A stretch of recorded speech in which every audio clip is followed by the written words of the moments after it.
बच्चों next chapter में आ जाओ। चैप्टर है प्रोबेबिलिटी। ये बहुत ही इंपॉर्टेंट चैप्टर है, both for JEE mains and advance point of view as well as board point of view. काफ़ी इंपॉर्टेंट चैप्टर है ये, ठीक है।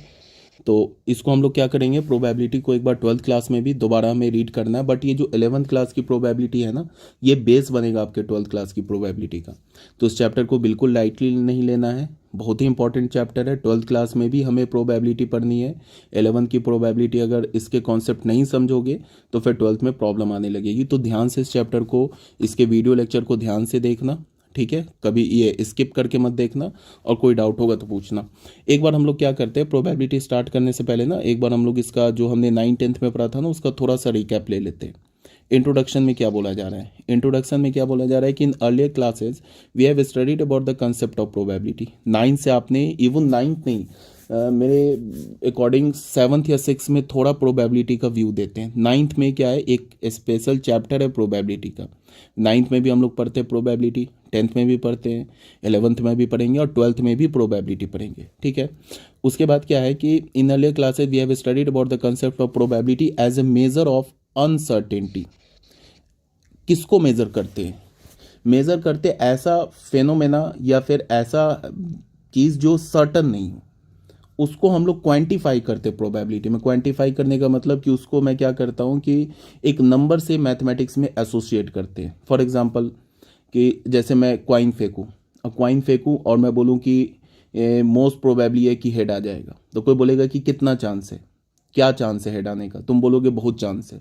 बोलेगा कि बताओ कितना चांस है। बहुत जो है वर्ड जो होता है ये मतलब मैथ्स में वेग टर्म है, मतलब जब तक हम लोग उसको नंबर से नहीं क्वांटिफाई करेंगे, हेड आने का चांस को एक नंबर से प्रॉपर एसोसिएट नहीं करेंगे तो हमें पता नहीं चलेगा, ठीक है। मैं बोलूँगा कि 50% चांस है, तो अब यहाँ पे क्या हुआ कि हमने हेड आने की प्रोबेबिलिटी को क्या बोल दिया, 50%। तो ये नंबर से हमने एसोसिएट कर दिया। तो हम लोग करते क्या एक्चुअल में कि जो ऐसा फिनोमेना जो सर्टन नहीं है, ठीक है, उसको हम लोग क्या करते, क्वांटिफाई करते इस चैप्टर में, ठीक है। We have obtain the probability of getting an even number of throwing a die. ये हमने ऑलरेडी 9th-10th में कर चुके हैं हम लोग कि अगर हम एक डाई थ्रो करते हैं तो इवन नंबर आने के चांस, इवन नंबर की प्रोबेबिलिटी क्या होती है, 1/2।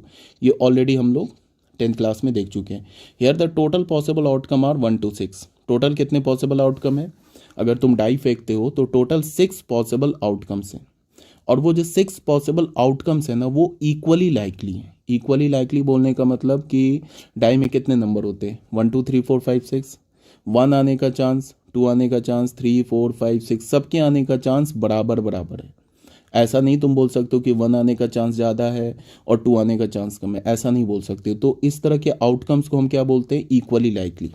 Hair the total possible outcome क्या होगा, अगर एक डाई को फेंकोगे तो 1 से लेके 6 इन नंबर्स, आउटकम कितने हैं, 6 in number. The outcome in favour of the event getting an even number.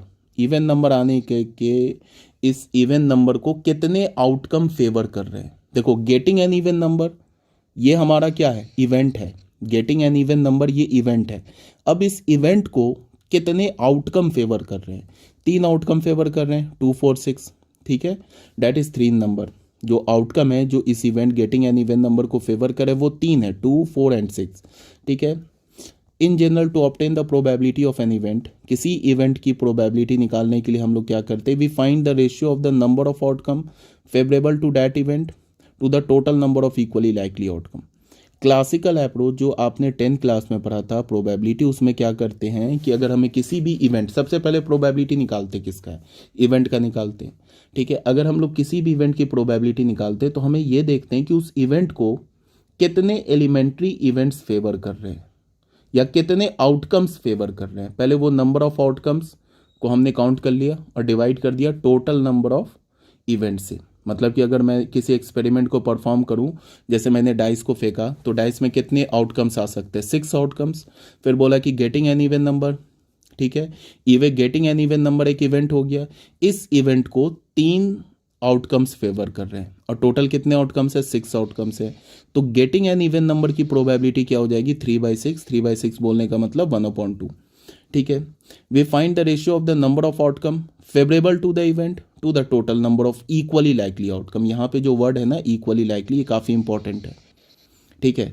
हम लोग क्या करते हैं, ratio of the number of outcome, ratio लेते हैं number of outcomes favourable to event to the event to the total number of equally likely outcome.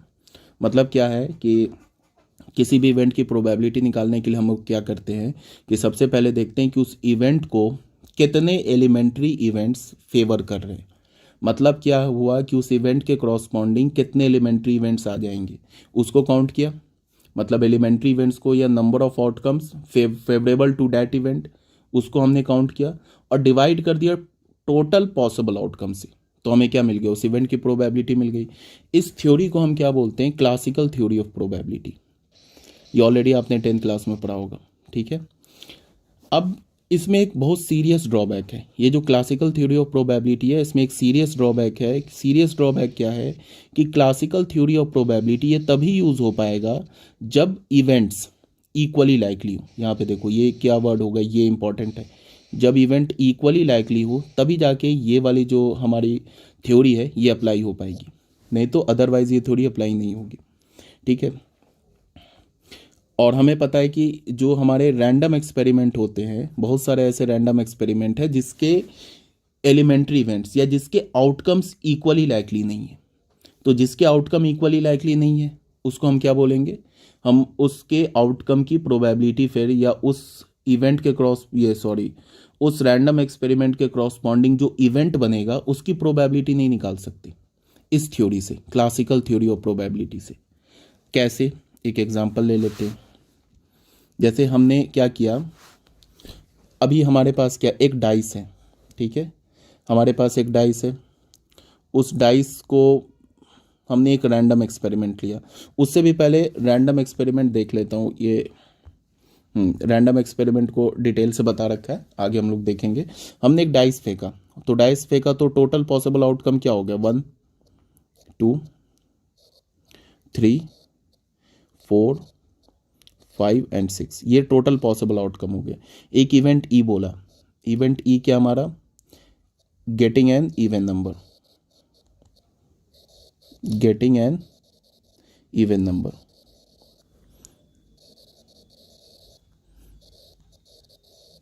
तो ये इस इवेंट की हमें प्रोबेबिलिटी निकालनी है। तो हमें ये देखना है कि ये जो इवेंट है इसको कितने एलिमेंट्री इवेंट्स फेवर कर रहे हैं। तो इस इवेंट के क्रॉसपॉन्डिंग अगर हम एलिमेंट्री इवेंट्स या आउटकम का सेट बनाएं तो ऐसे आ जाएगा 2 4 6। एक तो एलिमेंट्री इवेंट या एक आउटकम 2 फेवर कर रहा है, एक 4 कर रहा है, एक 6 फेवर कर रहा है। तो number of elementary events in event E या number of outcomes in event E वो क्या हो जाएगा 3। And total number of outcomes क्या हो जाएगा, टोटल नंबर ऑफ आउटकम्स क्या हो गया 6। तो हम लिखेंगे probability of event E, event की प्रोबेबिलिटी क्या होगा, इस इवेंट ई को कितने एलिमेंट्री इवेंट्स या आउटकम फेवर कर रहे हैं 3 और डिवाइडेड बाई टोटल कितने एलिमेंट्री इवेंट्स है 6, तो ये हो गया 1/2। ठीक है। अब हमने एक डाइस ऐसा लिया कि जिसके 3 फेस पर तो 1 है, 1 1 1, और चौथे फेस पर 2 है, 5वें फेस पे 3 है और 6 फेस पे 4 है। ये हमने डाइस लिया। अब हमने क्या बोला कि एक इवेंट E1 ले लिया। इवेंट E1 को क्या बोल दिया, getting an even number. Event E1 को क्या बोल दिया हमने, इवेंट E1 को हमने बोल दिया getting an even number, getting an even number. अब तुम बताओ, अगर मैं बोलूं कि इस इवेंट E1 की प्रोबेबिलिटी निकालो, तो अब भी तक कुछ की जो हमारी नॉलेज है ना प्रोबेबिलिटी की, या फिर तुम बोलो कि इस थ्योरम से, क्लासिकल थ्योरी ऑफ प्रोबेबिलिटी से, इस थ्योरी से ये जो हमारे पास थ्योरी है, इस थ्योरी से तुम क्या कर सकते हो, इस थ्योरी से इस इवेंट E1 की प्रोबेबिलिटी नहीं निकाल सकते हो। क्यों? बिकॉज अभी के केस में जो आउटकम आया ना हमारे पास, कितने 6 आउटकम हो गए। अगर एक डाइस को फेंकोगे तो 6 आउटकम हो गए। उसके 3 फेस पर तो 1 है, चौथे फेस पर 2 है और 5वें फेस पे 3 है और 6th फेस पर 4 है। तो इसका क्या मतलब है कि 1 के आने का जो चांस है ना, जब तुम डाइस फेंकोगे तो 1 के आने का चांस बढ़ गया। बिकॉज क्यों, 1 3 फेस पे 1 है तो 1 के आने की चांस बढ़ गई, और 2 और 3 और 4 इसकी चांस क्या होगी, सेम होगी, और 1 की चांस बढ़ गई। तो इस केस में क्या है कि जो हमारा आउटकम है ना, जब हमने इस टाइप का डाइस फेंका जिसके 3 फेस पर 1 लिखा है, इस टाइप का हमने डाइस फेंका, तो ये जो हमारा 1 आने का चांस बढ़ गया। तो इसका ये मतलब है कि इस केस में जो आउटकम्स है वो इक्वली लाइकली नहीं है। तो आउटकम इक्वली लाइकली नहीं है, फिर क्या होगा, ये थ्योरी हमारी फेल कर जाएगी। ये थ्योरी तभी अप्लाई होगा जब रैंडम एक्सपेरिमेंट के जो क्रॉसपॉन्डिंग आउटकम हो वो इक्वली लाइकली हो। ठीक है, शायद मैंने ओवर एक्सप्लेन कर दिया। In class 9 we learn to find the probability, ठीक है, on the basis of observations के बेसिस पे हम लोग प्रोबेबिलिटी निकालते थे एंड कलेक्टेड डेटा। ठीक है, ये सब ऐसे जानने की जरूरत नहीं है, मतलब डायरेक्ट हम लोग ऐसा भी कर सकते थे, अपने काम पे आ जाते, बट एक बार सुन लो। This is called statistical probability, approach of probability. ये जो अप्रोच है ना, ये आपने 9th क्लास में पढ़ा होगा। ये स्टैटिस्टिकल अप्रोच जो प्रोबेबिलिटी की, ये आपने 9th क्लास में पढ़ा होगा, ये जो अप्रोच है। ठीक है, इसमें क्या करते थे हम लोग, मतलब कि अगर हमें, इसको तुम ऐसे देखो कि अगर हमें एक जैसे कॉइन है, कॉइन में कितने आउटकम्स होते हैं, कॉइन में 2 आउटकम्स होते हैं, एक तो हेड हो गया और दूसरा क्या हो गया, टेल हो गया।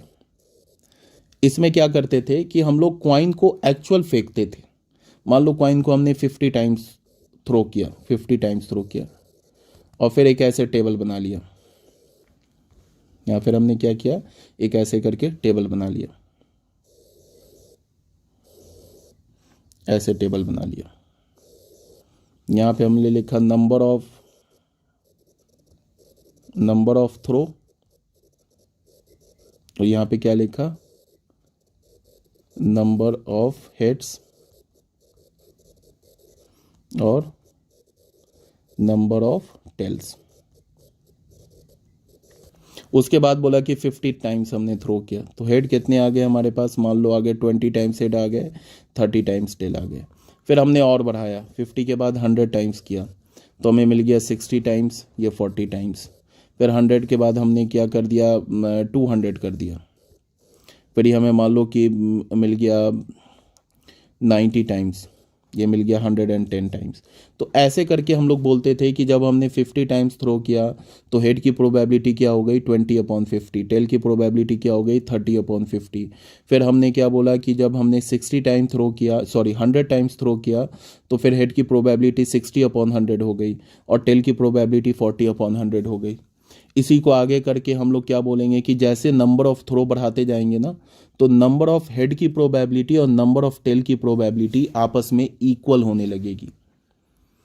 ठीक है, कब, जब हम नंबर ऑफ थ्रो को बढ़ा के कहाँ, इन्फिनिटी की ओर टेंड कर देंगे। इन्फिनिटी तो कर नहीं सकते, बट इन्फिनिटी की ओर कर दे टेंड, तो क्या होने लगेगा, इन्फिनिटी की ओर टेंड करने का मतलब कि बहुत बार फेंके, 10 करोड़ बार या 10 खरब बार या उससे भी ज़्यादा फेंकते जाएंगे, तो हमें देखेंगे कि नंबर ऑफ हेड और नंबर ऑफ टेल की प्रोबेबिलिटी क्या होने लगेगी, आपस में पास आने लगेगी। ऐसा क्यों होगा, बिकॉज एक कॉइन में 2 ही आउटकम है, या तो हेड आएगा या तो टेल आएगा, और हेड और टेल दोनों इक्वली लाइकली है। ठीक है, दोनों हेड और टेल इक्वली लाइकली है, तो इसका क्या मतलब है कि जब तुम नंबर ऑफ टॉसेस को बढ़ाओगे ना, तो हेड और टेल की प्रोबेबिलिटी अप्रोच करने लगेगी, इक्वल होने लगेगी। इसी स्टैटिस्टिकल थ्योरी को देख के ये थ्योरी आया, ये क्लासिकल थ्योरी। इसी स्टैटिस्टिकल थ्योरी को देख के क्या बोला गया कि अच्छा, हेड और टेल की 2 आउटकम है और दोनों आउटकम इक्वली लाइकली है, और जब हम नंबर ऑफ थ्रो को बढ़ाएंगे तो दोनों की प्रोबेबिलिटी इक्वल आ रही है, तो और किसके इक्वल आ रही है, 1/2 के। इसकी भी प्रोबेबिलिटी 1/2 को अप्रोच करने लगेगी, इसकी भी प्रोबेबिलिटी 1/2 को अप्रोच करने लगेगी। कब, जब हम नंबर ऑफ थ्रो को बढ़ाएंगे। तो फिर हमने ऐसे बोला कि अच्छा, 2 आउटकम है, पॉसिबल आउटकम कितने, 2, हेड कितने उसमें 1, तो इसकी हेड की प्रोबेबिलिटी 1/2 बोल दो। फिर हमने बोला क्या कि कितने पॉसिबल आउटकम है, 2, उसमें टेल 1 है, तो ये हो गई हेड की प्रोबेबिलिटी, एंड फिर टेल की प्रोबेबिलिटी हमने क्या बोल दिया, ये भी 1/2 बोल दिया। तो इसी को देख के क्लासिकल अप्रोच आया। ठीक है, तो ये सब ऐसे ही बोल रहा हूँ मैं, कोई एज सच इंपॉर्टेंट नहीं है, हमें तो इंपॉर्टेंट है बस क्या करना है, अभी जो 11th क्लास में एक्सियोमेटिक अप्रोच है उसे हमें पढ़ना है। बट एक बार देख लो यहाँ पे क्या बोला जा रहा है, both the theory have some serious difficulties. For instance this theory can not be applied to the activities और experiment in which have infinite number of outcomes. पहला क्या हो गया, इन्फाइनाइट नंबर ऑफ आउटकम्स, उसके लिए थ्योरी डिफाइन नहीं है, ठीक है, बिकॉज हम एक्चुअल में इन्फाइनाइट बार किसी रैंडम एक्सपेरिमेंट को परफॉर्म नहीं कर सकते, ठीक है। अब तुम सोच रहे होगे तुम्हारे दिमाग में क्या होगा, चलो अभी आगे देखते हैं। In classical theory we assume, classical theory में क्या हम अज्यूम करते हैं, all the outcomes are equally likely, जितने भी आउटकम्स है वो इक्वली लाइकली है। मतलब कि क्लासिकल थ्योरी में जो हमारा एक्सपेरिमेंट परफॉर्म करने के बाद जो रिजल्ट आता है, मतलब एक एक्सपेरिमेंट को हम परफॉर्म करने से पहले हमें पता है कि जैसे डाइस फेंकने से हमें पता है, पहले डाइस फेंकने से पहले हमें पता है कि टोटल 6 पॉसिबल आउटकम्स आ सकते हैं, और हमें यह भी पता है कि वो 6 पॉसिबल आउटकम्स जो है ना वो इक्वली लाइकली है, सबके आने का चांस बराबर है। Recall that the outcome are called equally likely, outcome को इक्वली लाइकली कब बोलते हैं, when we have no reason to believe that one is more likely to occur than the other. मतलब क्या है कि हम इक्वली लाइकली आउटकम किसे बोलते हैं, मतलब जिसमें सबके आने का चांस बराबर हो, उसे हम क्या बोलते हैं, इक्वली लाइकली बोलते हैं। In other words, we assume that all the outcome have equal chance, probability to occur. Thus, to define probability, we use equally likely or equally probable outcome. या तो हम equally likely बोलें या equally probable outcome बोलें. This is logically not a correct definition. Thus another theory of probability was developed by this Russian mathematician थे, इन्होंने develop किया 1933। ये सब जानने की ज़रूरत नहीं है, अगर इंटरेस्ट है मैथमेटिक्स में तो याद रख सकते हो, ठीक है। कहने का अभी तक क्या मतलब हुआ, ये जो 15-20 मिनट का जो लेक्चर है, कहने का ये मतलब हुआ कि जो पहली थ्योरी हमारी क्लासिकल अप्रोच है ये फेल कर गई, ये सॉरी क्लासिकल नहीं, स्टैटिस्टिकल अप्रोच, ये फेल कर गई। उसके बाद दूसरी थ्योरी आई हमारी क्या, क्लासिकल अप्रोच। पहली थ्योरी तो हमारी स्टैटिस्टिकल अप्रोच, ये फेल हो गई, दूसरी थ्योरी ये फेल हो गई। बट हम लोग पढ़ते अभी तक है इसको 9th-10th में, क्योंकि सबसे पहले जो प्रोबेबिलिटी स्टार्ट हुआ था वो स्टैटिस्टिकल अप्रोच से ही हुआ था, इसीलिए अभी तक पढ़ते। बट जबकि ये दोनों थ्योरी वेस्ट है, बस 9th-10th में पढ़ोगे, उसके बाद जीवन में कभी नहीं पढ़ोगे। 11th-12th में पूरी थ्योरी बदल जाती है, ये प्रोबेबिलिटी की जो थ्योरी है वो चेंज हो जाती है। उसके बाद फिर लास्ट में आया, इस मैथमेटिशियन ने क्या किया, एक दूसरी थ्योरी दिया प्रोबेबिलिटी का, जो 3 एग्जाम्स पे बेस्ड है, ठीक है। उस 3 एग्जाम्स को हमने मान लिया है कि ये ट्रू है विदाउट एनी प्रूफ, किसी प्रूफ के बिना हम लोग मान लेंगे वो ट्रू है, और उसी 3 एग्जाम्स के बेस पर बाकी हम लोग जितनी भी प्रोबेबिलिटी के थ्योरम्स है वो डिफाइन करेंगे। तो वो क्या है एग्जाम्स, आगे पढ़ेंगे। उससे भी पहले क्या है कि कुछ फंडामेंटल वर्ड्स हैं प्रोबेबिलिटी के, कुछ लैंग्वेज है जिसको हम लोग बार बार यूज़ करेंगे, event, elementary event, random experiment, outcome, elementary point, ये सब कुछ वर्ड्स हैं जो मतलब टर्मिनोलॉजी है जो हम प्रोबेबिलिटी में यूज़ करेंगे। इसका डेफिनेशन रटने की ज़रूरत नहीं है, बट अगर मैं तुम्हें बोलूँ सैम्पल स्पेस, तो तुम्हें समझ में आना चाहिए कि सैम्पल स्पेस क्या है। अगर मैं बोलूँ एलिमेंट्री इवेंट, या मैं कंपाउंड इवेंट बोलूँ, या मैं एक्सक्लूसिव इवेंट बोलूँ, तो वो समझ में आना चाहिए। कोई डेफिनेशन नहीं पूछता, ना ही बोर्ड में पूछेगा, ना ही जेईई मेंस एडवांस में पूछेगा कभी। एक्चुअल तो जेईई मेंस एडवांस में ये 11 से पूछता ही नहीं है, वो तो 12 से पूछता है। तो बस हमें वो जो टर्मिनोलॉजी है ना प्रोबेबिलिटी की, उसको समझ में आना चाहिए क्या बोला जा रहा है। जैसे मैंने बोल दिया कि 2 कंपाउंड इवेंट है, तो कंपाउंड इवेंट का मतलब तुम्हें समझ में आना चाहिए, तभी जाके तुम क्वेश्चन सॉल्व कर पाओगे। तो 1 बाय 1 मैं सबको डिस्कस कर रहा हूँ, बड़े ध्यान से सुनना चीज़ों को। ये सब वही कहानी लिखी हुई है, कहाँ पब्लिश हुआ, क्या है वो सब लिखा, उसको पढ़ लेना, ये सब हिस्ट्री है। अब आते हैं सबसे पहले रैंडम एक्सपेरिमेंट में। रैंडम एक्सपेरिमेंट क्या है? रैंडम एक्सपेरिमेंट का मतलब क्या होता है कि हमारे फिजिकल वर्ल्ड में 2 टाइप्स के एक्सपेरिमेंट एग्जिस्ट करते हैं। एक एक्सपेरिमेंट तो वो जिसको करने से पहले हम उसका आउटकम बता सकते हैं, अगर उसको फेवरेबल कंडीशन में करें तो एक्सपेरिमेंट अभी हमने किया नहीं है बट आउटकम बता सकते हैं, उसे हम क्या बोलते हैं, डिटर्मिनिस्टिक एक्सपेरिमेंट। डिटर्मिनिस्टिक एक्सपेरिमेंट का मतलब ये होता है कि ऐसे एक्सपेरिमेंट जिसको आप करने से पहले उसका आउटकम बता दो। जितने भी साइंस के एक्सपेरिमेंट होते हैं ना, ठीक है, अगर उसको आइडियल कंडीशन में करोगे तो हमें पता होगा कि ऐसा करने जा रहे हैं तो उसका ये इफेक्ट होगा, ठीक है। बट ऐसे भी कुछ एक्सपेरिमेंट एग्जिस्ट करते हैं फिजिकल वर्ल्ड में जिसको जिसको एक्सपेरिमेंट करने से पहले हम ये तो नहीं बता सकते कि रिजल्ट क्या होगा, बट ये जरूर बता सकते हैं कि इन्हीं पॉसिबल रिजल्ट में से एक कोई एक रिजल्ट होगा। इसका बहुत सिंपल एग्जांपल है, जैसे हम कॉइन टॉस करते हैं, तो कॉइन टॉस करने से पहले हम क्या बोल देंगे कि हेड या टेल में से कोई एक आएगा। ये तो हम बता सकते हैं, कंफर्म है कि इसी हेड और टेल, इसी दो पॉसिबल आउटकम में से कोई एक आउटकम होगा। बट कॉइन टॉस करने से पहले ये नहीं बता सकते कि कौन सा आउटकम आएगा। तो tossing a coin is a random experiment, ठीक है। Throwing a die is a random experiment, tossing two coin is a random experiment. ये सब जो एक्सपेरिमेंट होता है रैंडम एक्सपेरिमेंट होता है, जिसके आउटकम अनसर्टन होते हैं, जो सर्टन नहीं होते, बट आउटकम हमें पता होता है कि इन्हीं आउटकम में से कोई एक आउटकम होगा, बट आउटकम आएगा क्या ये नहीं पता है। तो हम इसको ऐसे बोल सकते हैं कि इनके जो आउटकम होते हैं अनसर्टन होते हैं। तो ऐसे रैंडम एक्सपेरिमेंट जिसके आउटकम सर्टन नहीं हो, उसे हम क्या बोलते हैं, उसे हम बोलते हैं कि उसी के आउटकम की प्रोबेबिलिटी हम लोग निकालते हैं, ठीक है। ये जो रैंडम एक्सपेरिमेंट में क्या है एक बार पढ़ लेते हैं, क्या लिखा है एक बार। We perform many activity which have a fix result no matter any number of times they are repeated. For example, कुछ ऐसी भी एक्टिविटी होती है जिसके फिक्स रिजल्ट होते हैं, ठीक है, इर्रेस्पेक्टिव कि हम लोग उसे कितनी बार कर रहे हैं और कितनी बार रिपीट कर रहे हैं, कहाँ कर रहे हैं, ठीक है।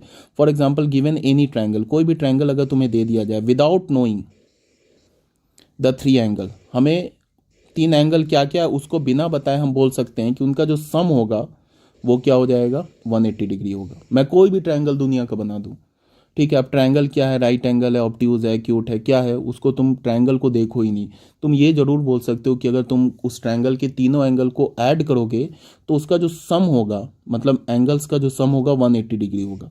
ये सर्टन है, ठीक है। तो ये अनसर्टन नहीं है, तो इसकी प्रोबेबिलिटी हम लोग क्या करेंगे, फाइंड आउट नहीं करेंगे। ऐसे भी बता दूं कि जो किसी रैंडम एक्सपेरिमेंट के जो आउटकम अगर सर्टन है तो उसकी प्रोबेबिलिटी 1 होती है।